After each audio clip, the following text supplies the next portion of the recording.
So I'm Amy Patterson. I am the data manager for special ed, as I mentioned earlier. And this is just sort of a quick review of some changes we're making in the child count, in the December 1 child count reporting. We have changed the way we collect the data. In the past, we've collected it from the directors of special education. They uploaded the data to me through a secure file transfer system, and I collected the data that way. But we will be pulling it from Infinite Campus. Well, we pulled it last year, and we're going to do it again this year from Infinite Campus, and that's how it will continue going forward. In doing that, we found that there are some questions we needed to have answered. So that's kind of what this is talking about. So the special education child count reports the unduplicated number of students with IEPs receiving services, and this is ages 3 through 21. Funding is attached to this, so it's important that the numbers of students be accurate. And then it's also it's also the data we use for monitoring and reporting for the entire school year in special education. So for federal reporting, for local monitoring, for all decision making is based on the child count report. So some things that all directors of special education know, but I still give them as reminders. Student has to be enrolled in the district on the child count date. This year it's going to be December 1st, 2020. It's always nice when December 1st does not fall on a weekend because that causes problems. So this year it will be December 1st. If the student has to have a locked IEP with a status of active referred, or inactive. And the student has to have an evaluation dated less than 3 years before the child count date.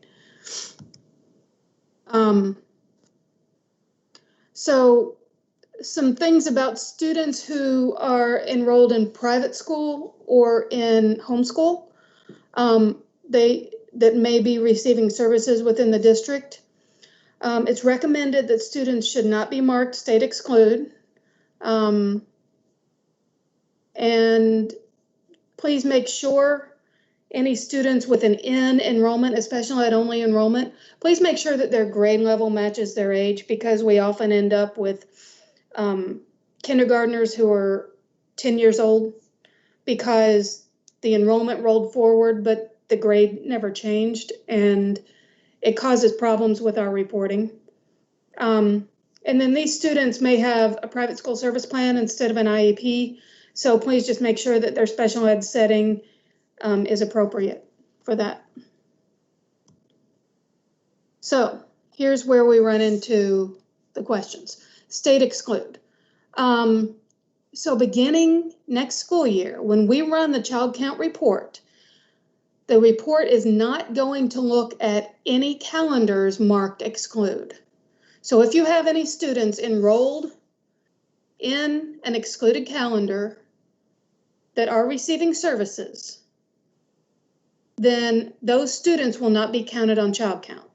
So that includes students enrolled in preschool calendars that are marked exclude, any students who are enrolled at the district level. We see a lot of times they have like a district calendar where like students who are in private schools or homeschooled are enrolled, and they may be receiving services, or a student enrolled in an excluding calendar within a regular school. For a student to appear on child count, so let's say you have a student enrolled in a district level school or a calendar that's marked exclude. So if one of those students becomes eligible to receive services, you need to enroll that student into a calendar that is not marked exclude. You can enroll them in a regular school. Still with an enrollment type of N is fine. If you choose to mark them exclude, mark the individual student exclude, we don't recommend that, but you can do that. So if you mark student state exclude, then there's a possibility you could have been receiving SEEK funding for those students who are enrolled. Whereas if they're marked state exclude, you won't be receiving services for those. Receiving funding for those students. You'll still be receiving child count services, child count funding, but not SEEK funding. Okay, enrollments. This is another big thing to pay attention to. This is a problem annually. A student with an IEP has to be enrolled on December 1st in order to receive services. So if the student withdraws on November 30th and re-enrolls in another school in the same district on December 2nd, they're not enrolled on December 1st, which means they won't be receiving funding for that student unless it's changed. So the student has to be enrolled on December 1 in order for that student to show up on the child count report. And that's something that we run into every year, especially when child count occurs on the weekend. But even this year, I think it'll be on a Tuesday. But if it occurs close to the weekend, if a student enrolls, the next day, it's a problem. So the other thing you need to pay attention to is if a student was enrolled and not present from like October, and then they discover in January that the student has not been attending since October, and if the attendance clerk goes back and backdates the enrollment to October, that causes a problem for us as well, because if we've already counted them on child count, that needs to be corrected before we run the report for December 1, is what I'm trying to say. So this year, KDE will run the child count report on December 7th, the Monday following December 1. So any changes after December 5th, any changes to records, to enrollments, to IEPs, anything can result in changes to reporting by KDE. So I will be working with directors of special education to make sure we have all students counted. So I'll be working with them throughout the month of December just to make sure everything's accurate.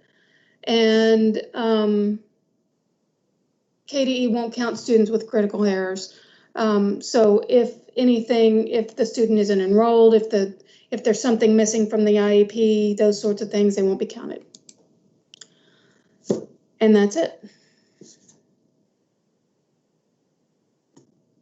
Any questions? I know we had several that were related to the behavior codes. Let me see if any have come in. If we don't mark a student state exclude, won't this skew our register and ADA, ADM reports in the future? So yes, I've had this conversation with the Office of Finance and Operations, and yes, that may be the case if it's a individual student marked state exclude. So yes, they will show up on those reports. So again, that's a district choice, whether you mark them state exclude or not at this point. They're recommending that you don't mark them state exclude because you could be receiving funding for those students. But at the same time, we understand that there are issues with reporting if they're not marked state exclude. So I hope that answers that question.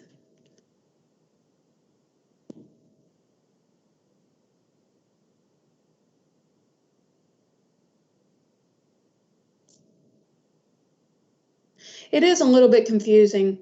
Excluded calendars are the bigger bigger issue when students are enrolled in excluded calendars, because we will not be including excluded calendars on the child count report at all.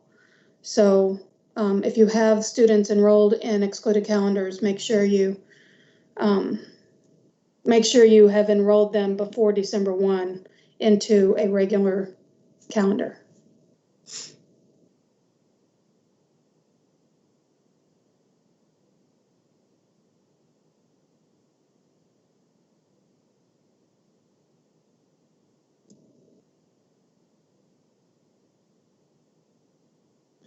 Okay.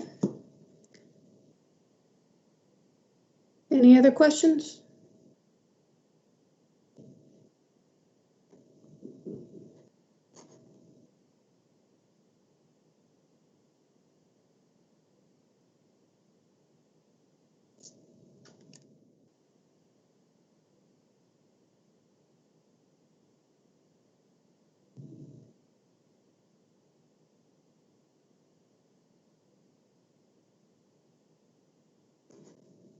Are you guys still there? We might have lost Becky. I don't know. There is one. Okay. There is one question that came in, and I don't know if you'll be able to answer it or not. And we can always just put an answer in here later. It says they won't receive any attendance credit since they don't have a schedule. So why can't they be picked up in the December 1 count? The reason we're setting it up the way we are, the reason we are excluding excluded calendars is because there are a lot of students enrolled in excluded calendars. And we can't count every student that's enrolled in an excluded calendar because they may not have an IEP.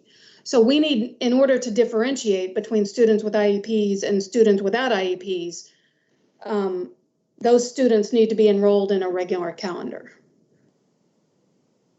And we use that N code for special education services only, right? Yes. Okay. Yes. That keeps them out of the primary student counts and the secondary student counts if they're in that N status. That's true. Yeah.